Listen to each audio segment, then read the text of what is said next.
Hello, my name is Ricardo Power, and I want to tell you my story about targeting. Many don't know how their targeting started. I do know exactly how my targeting started. I got a tip to work in Fort Gordon, Augusta, Georgia, as a dental technician. At the time, I had been a dental technician pretty much since I went to trade school. Maybe already like 14 years already into it. Okay, and the economy was bad. It was like 2001. The recession. It forced me out of Central Florida to seek better job opportunity, and I had references. So I went up there. It took a little bit to get used to, living in a town with military people in uniform walking around. It's different for me. Not taking anything away from these ladies and men that work hard and dedicate their lives to the services. Um, So I worked there for about 2 years, and then gradually I noticed like a shift in the feeling in the lab. There's a guy, and in my story I've changed all names. None of them are their real names. Um, they're nicknames, and I think some of the people that work there right now will probably see this video, and that's why it makes me smile. And I've I've changed names to nicknames, and the people, like I said, the people that work there don't know exactly who I'm talking about. Okay. Um, so after a little while of working there, back on track. After a little while working there, I noticed a GS worker, and I'm gonna call him GS worker Mr. Strabismus. Strabismus. It's spelled Strabismus. Mr. Strabismus. I noticed that when I'd walk to my next station after working on my bench, I had to go somewhere else and get my wax pattern and put it in the ring. The ring is the former of the mold, and you have to go to this station to make the batter and pour it into the your wax patterns to make a mold. Okay, and I noticed that this guy knew already my schedule. He knew my daily routine. So when I needed to hurry up to get my units done, because as a contractor I had to do more units than most people, than GS workers or soldiers. For sure, soldiers only got to do like two or three. I had to do more than that. So um, so I noticed that every time I'd go to the station to make my molds, this guy was either wiping some stuff down or taking his time and talking to other people and taking an extra 5-10 minutes when something should be done like 2 minutes. Clean your stuff, get out. Some other people need to work too. So besides Mr. GS, Mr. Strabismus, uh, in the way, slowing me down, slowing my work down, throwing a wrench. Pretty much at the same time, I was noticing that every time I walk up to that station, within a few feet, soldiers were giggling and almost like a motion sensor. Within a few feet of that area, you could start hearing it like the soldiers giggling and stuff. So they're I didn't know it at the time, but they were conditioning me. So every time I'd walk around that area, they would laugh, and then eventually they would start adding a couple of phrases to their laughter. Okay, and so after that, when you hear the giggle and you hear the phrases they were using, it didn't matter where I were, if I was at that station or not.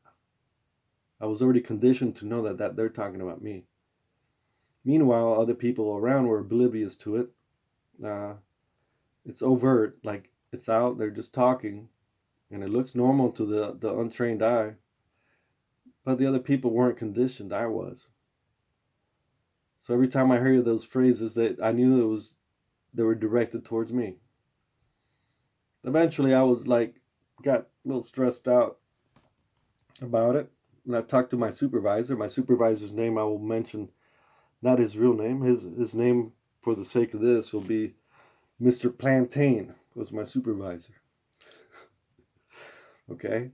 And I said, hey, Mr. Plantain, look, these soldiers are saying these things. And he goes, okay, well, I'll go talk to them. And he went over there and talked to him all nonchalantly. Hey, buddies, how are you doing? You know, hey, Mr. Sergeant so and so, and you know, and he came back saying, uh, "Oh, they're saying your name." I said, "No, they're not saying my name." Well, they're basically. I'm cutting the story shorter. Uh, if they're not saying your name, there's nothing I can do about it. I'm like, oh wow, interesting. So there goes that. Not much help there. And then, like I said, Mr. GS, Mr. Strabismus. Look it up in the dictionary. You would laugh. Uh, was always throwing a wrench, was always in the way, and then after a while he was like kind of creepy, walking too close to me or making me walk around him or always slowing my work up. So finally I got fed up and I went up to a lady sergeant. I think I remember Mrs. I'm not gonna say. She was a very nice lady. I told her and I filed a complaint with her. She helped me file a complaint, a formal complaint against this GS worker, Mr. Strabismus. And he was ordered to stay away from me. You know, don't harass him. Don't stay away from him. He doesn't. He feels uneasy around you. Just stay away from him. You know. And he did just that for a long time. And I'm good. You know, I needed a little break with him. And I also noticed that once I made the molds and I poured the batter, what we do is that we put it on the napkin and we put our time of when we brought it in. Because if you put it in the oven too early, the ring will crack. You lost all your work, all your time. It could have been a whole day's work, 8 hours, you know, of waxing a pattern, a dental pattern to put it in that ring to cast. If you put it in the oven too late, it could crack because it lost its humidity, it lost its heat. It's heat cured. It heats up as it is curing. So if you miss the timing on it, you can ruin the work. So you know, like I said, I had 2 really good years. You know, nothing unusual. Until one day, this guy, and I'll call him Mr. GS worker, Mr. Cookie, Mr. Cookie. He got my work done. I mean, not like that. You know, where's my work? You know, I'm waiting on it. Oh, I did not know. I put down. I'm casting, putting in oven. Uh, by employee number.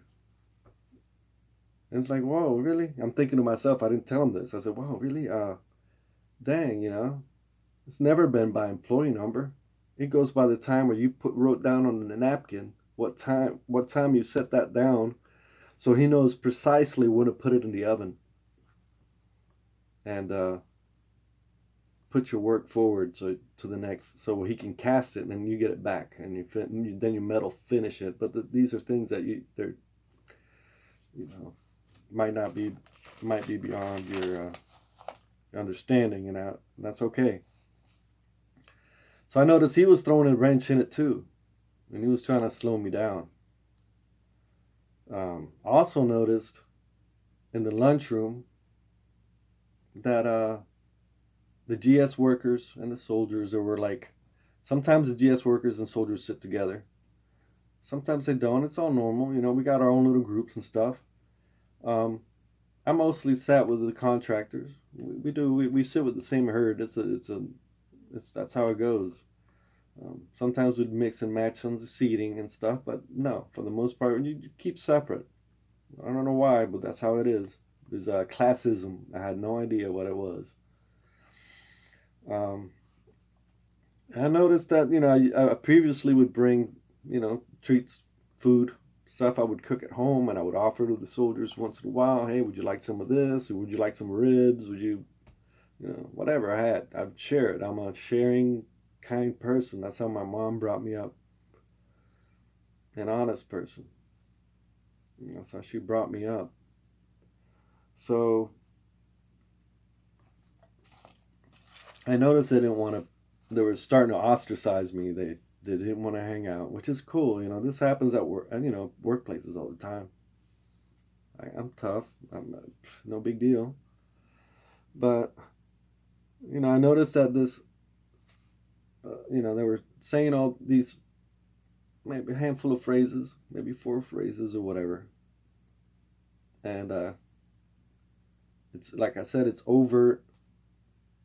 I may have mentioned it's overt, like everybody in the lab can hear it, but it's not like anything derogatory too much or specific. So when you work, other people are working, looking down, and they're hearing stuff around them, they're not paying attention. But I was already conditioned, like Pavlov's dog, to know that it was directed towards me. Um, After a while, I just didn't want to be there, you know. And I'm the kind of person that I'll give 100% till I gotta go, or something better pops up. Um, Along the way, I remember talking to a sergeant, and he was a team leader, and I will call him Sergeant Puff for Puff the Magic Dragon. He knows I'm talking about him, and I could hear him saying the same things, the same phrases that the other soldiers were saying. Um, he would, a lot of them would talk low or whatever, but I could still pick up on it. I can read lips. How I can read lips, I'll explain it really briefly. I watched maybe half a year of TV on a satellite system before DirecTV and all that, and the sound card was bad. So I could watch the video, but you couldn't hear the sound. You couldn't tell what it was. So I'd watch movies with my grandma, and we understood the movie for the most part. We knew what happened. And so anyway, I learned how to read lips, and I could read his lips, and I could see that he was doing the same thing that the other soldiers are doing. One day I just said, hey, Sergeant Puff, um, can I have a word with you? I'd like to, go into the office and talk to you for a minute. And he he straightens out his uniform, and he's smiling. He's got this sarcastic smile on him, and he goes, "Oh wow, what would you like to talk about? I'm surprised you want to talk to me." And basically, what I told him was, "Look, man, I don't appreciate you bullying me or harassing me. I didn't say specifically. I did say specifically why, but this is kind of personal." And I said, "Look, I don't appreciate you bullying me." No, he's, oh, well, he never apologized. But I said, "Look, uh, too bad that I don't know. Maybe there's some quirks of mine that you don't like or something, but I don't care. I don't care at all. I'm here to help people. I'm here to make teeth. I'm here to make soldiers' teeth, and I'll make a tooth the same for a new recruit as I would for a colonel. That's just me. I don't care who you are. I'll treat you with the same respect, the same quality of workmanship." And my workmanship was good. Excellent, actually. So, anyway, we stopped talking, and nothing came from that. He sat down, and, I didn't think much of it. And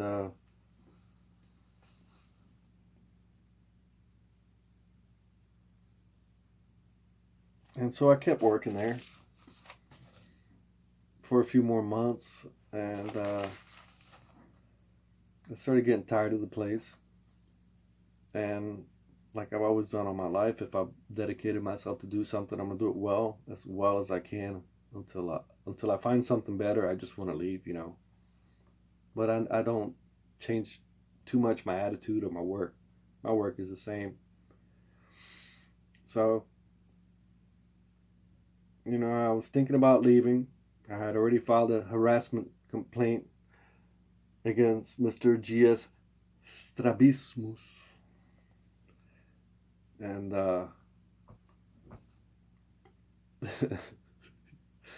and I've had enough, you know. And I figured I'd talk to my contracting company, my subcontracting one.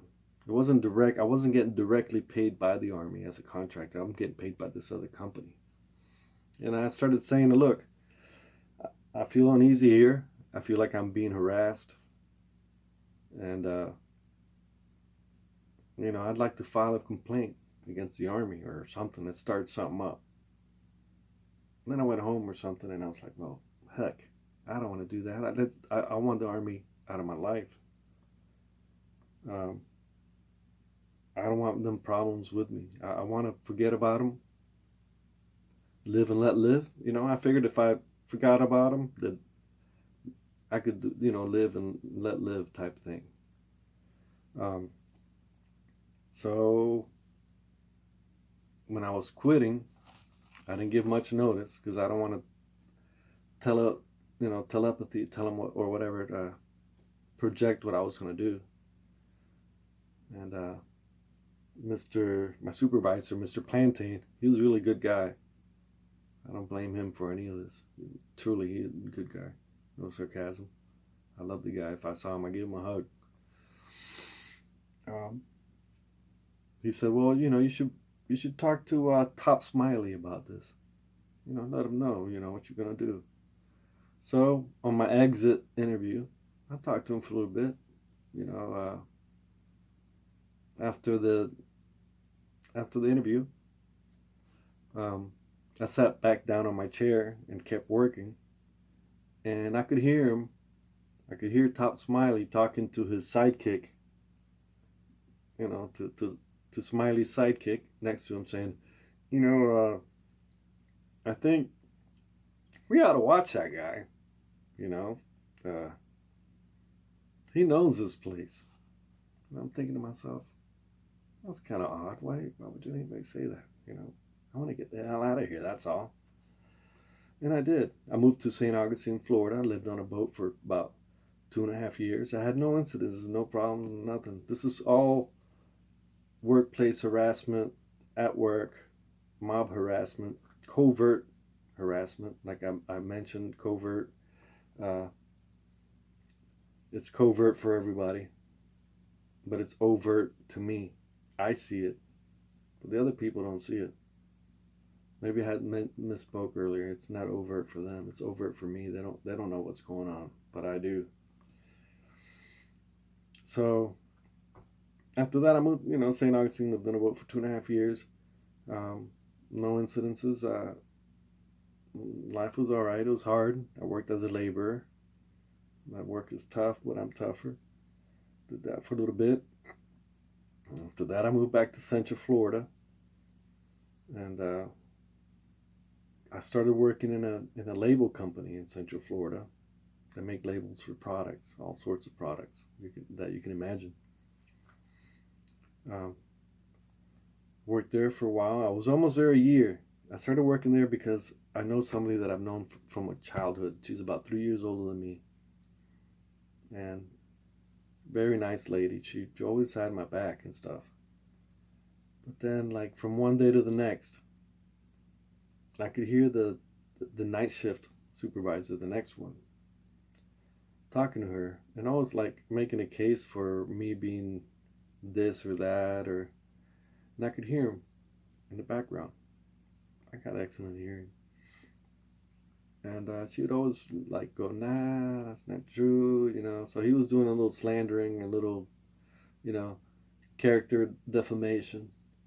And so one day she gave in. It was either like, either you're gonna be part of that, or are you with him, or would you with us, kind of thing.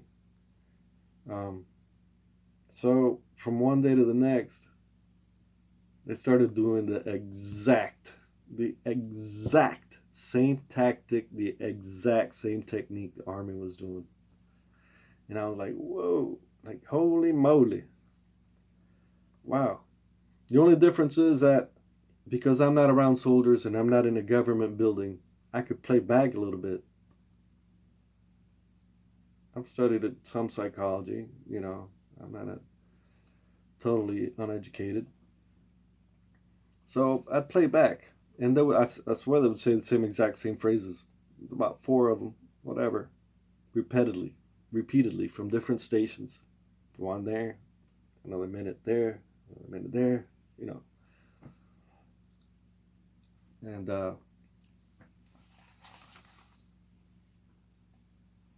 And I put up with that for a few months till I decided to leave. Um, and I left there. Oh, before I left, I had a little bit of fun with it because, like I said, I wasn't at the army facility anymore. What I did one day was add "your mama" to one of the phrases the supervisor was using that all the other employees are, not all, I'm sorry, there's like a handful of people doing this, and the other our employees are oblivious to it. And this is covert harassment. It was overt to me. I know exactly what's going on. It was the exact same technique the army was doing. So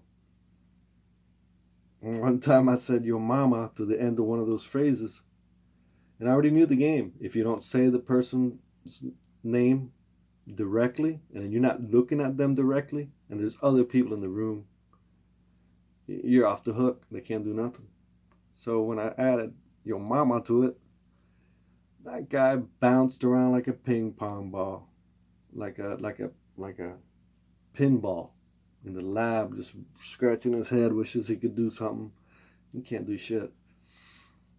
So an employee said to me, "Man, I don't know what you told him, but he was really mad." I love it. So anyway, I stayed there for a little while and then I left. Then I picked up another job at a screening place and pool screening. I did that for about 2 weeks. The second day they started doing the exact freaking thing. Now the third job where people are doing the exact same harassment technique. Okay, um, I didn't want to be there, so I left. Uh, so far till now, my story only mentions workplace harassment and mob harassment at work. Okay, I remember getting home at night, going, "Whoosh! I am so glad this is only at work." I couldn't imagine. I'm glad this is only at work. And then the house next door to me was empty, and then finally someone moved in, and they started doing the same shit. And then the other house on the other side, were they're kind of playing good cop or something. They weren't doing it for a while, but then they eventually started doing it too. I did notice when I moved here, it was 2016.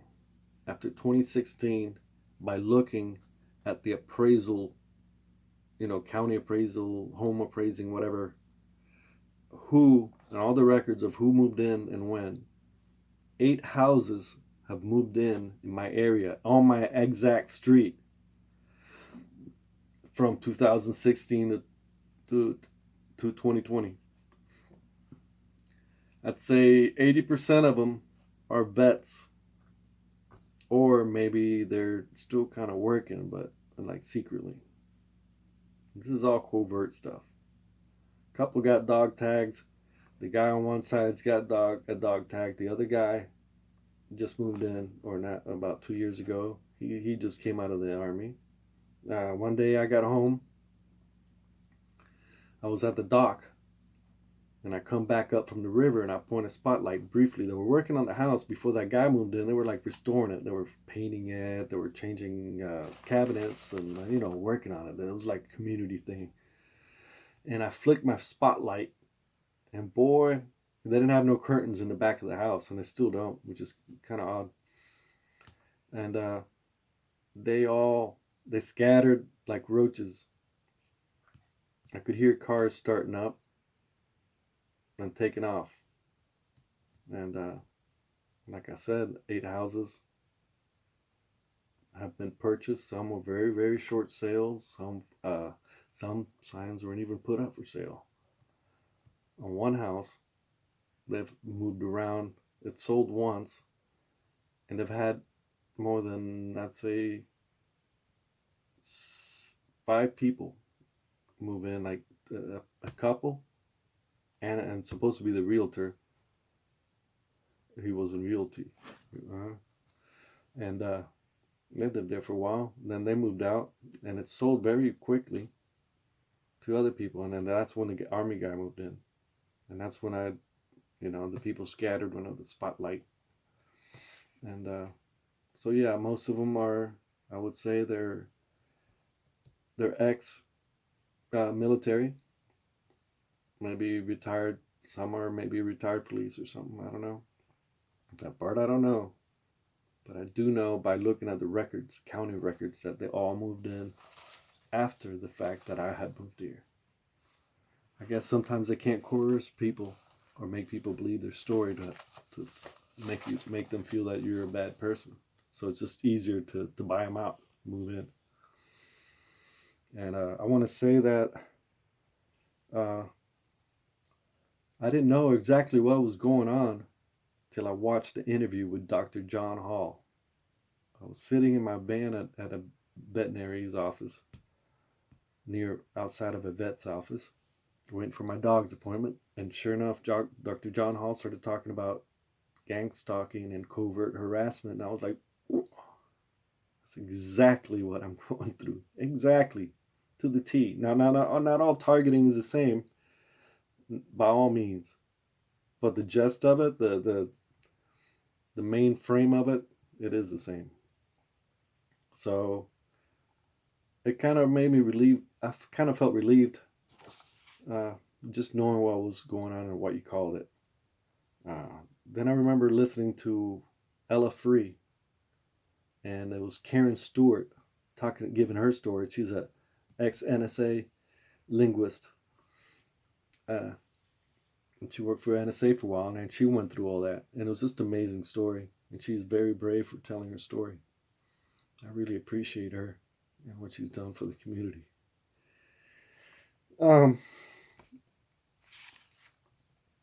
Besides her, I want to mention some stories that relate to this that are very important that you can Google yourself and try it out. You'll see that the stuff does go on, and it's so covert, and that's really hard to bust people. And no matter what people tell you, it's freaking against the law. Okay. One story is, and Google this: Calgary officers guilty of corruption in harassment campaign. Look that up. It's exactly what it is. And another story: Weinstein. Weinstein had connections with the Mossad, and he would hire private PIs to covertly harass his victims so they wouldn't come forward, to intimidate them into silence. Thank God they broke through that stuff and they finally came forward. Okay? And 2 more. Rahul, Rahul. Last name is Man, Manchanda.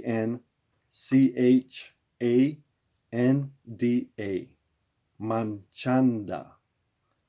He's a lawyer. In 2013, he was voted top 10 best attorneys in the nation. And he will explain to you, if you look up targeting with his name, you will see, and he's so precise and so well written that, very good source. And last but not least is David Boyce. He was a former naval officer and graduate of the United States Naval Academy and graduated from Annapolis, Maryland. He's gone through a lot of targeting. Uh, he's marched across the nation to tell his story. He's actually, him and I believe Targeted Justice have come up with $1 million, uh, what do you call it, reward for anybody that speaks about this and has proof that they're that people who are involved and who are the players. And that's a very significant step for people that are being targeted and maliciously targeted illegally by subcontractors, by their government. In my case, it was by the army. It started in the army, I know for sure. Now, some people might say I wasn't there, so I don't know. Maybe those people are gaslighting you. But it might be honest.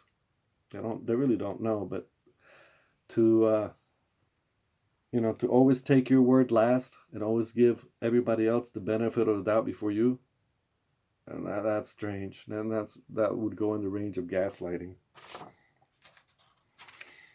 And I want to just end it by saying, don't be part of this. Don't be conned into it. If you're a vet or a retired policeman, don't get tricked into data mining and covertly harassing people. Karma's a bitch. And, life goes on. I'd love for this video to go around and know that you're not the only one being targeted. There are many of us. Unfortunately, like I said, the lawyer Rahul Machanda can describe the dynamics and how really complicated this is, intricate. Your grandma, the old lady down the street, the lady bagging the groceries. There's a bunch of players in this, and it's so unbelievable that it's really hard to prove it. I have so much video though, audio video, that I'd love to use if some lawyer had the cojones to challenge the system.